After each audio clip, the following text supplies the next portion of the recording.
session on a front porch in the Skinker de Bolivar neighborhood on a Sunday afternoon might not seem too unusual.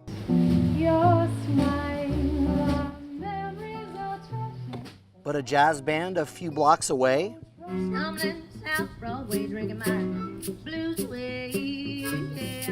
a blues act a couple of streets over from there. Now this is bound to raise eyebrows. Here's a song about getting drunk at an airport Chili's. Spring break 2017, never graduate. We've all seen music festivals before, but not like this. I've heard of one similar to it, but I haven't been part of one. It's a very cool thing.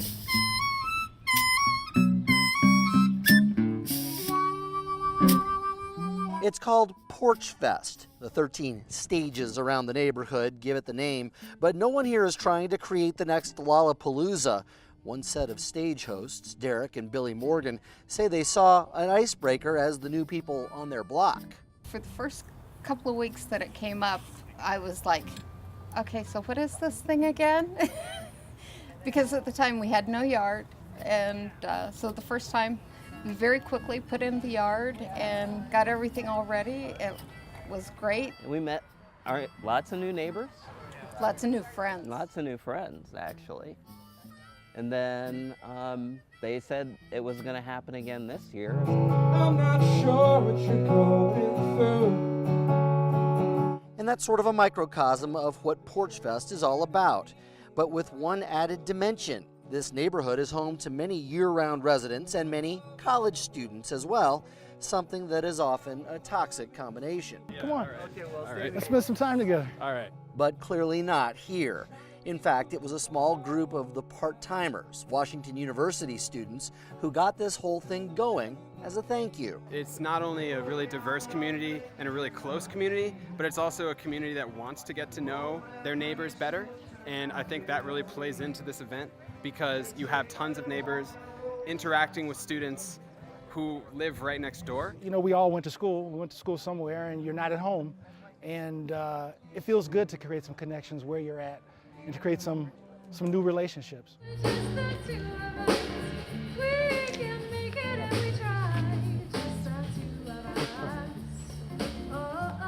As for the festival itself, it has been done in other places. Nationally, it's been something that's been going on for quite a few years now. Always, something that somebody in some community gets an idea and they see one of these porch fests happening somewhere else. The first one was in New York. And the draw as it's emerged in new cities has clearly been the vibe.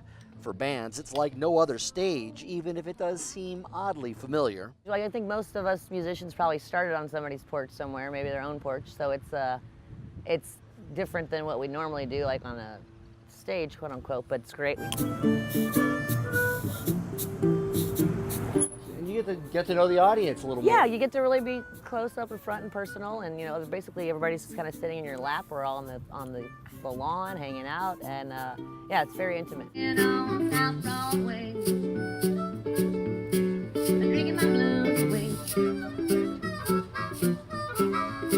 The concept is people walk around. It's not like a stationary show.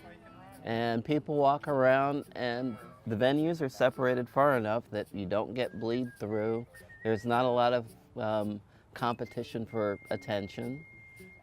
And so people just walk around. It's very laid back and friendly, and that's the great thing about it is, the neighbors just kind of show up. People show up on their bikes or they're walking their dogs. They pop in, they sit for a minute, they leave, they come back. It's just a very, very easygoing. You hear those phrases a lot here. Easygoing, laid back. It's a music showcase that goes far beyond just music. Our goal is to make sure that neighbors aren't strangers to one another. All right, thanks. I'm Zach Solonchuk. I have tapes and CDs and stuff up here. Come say hi.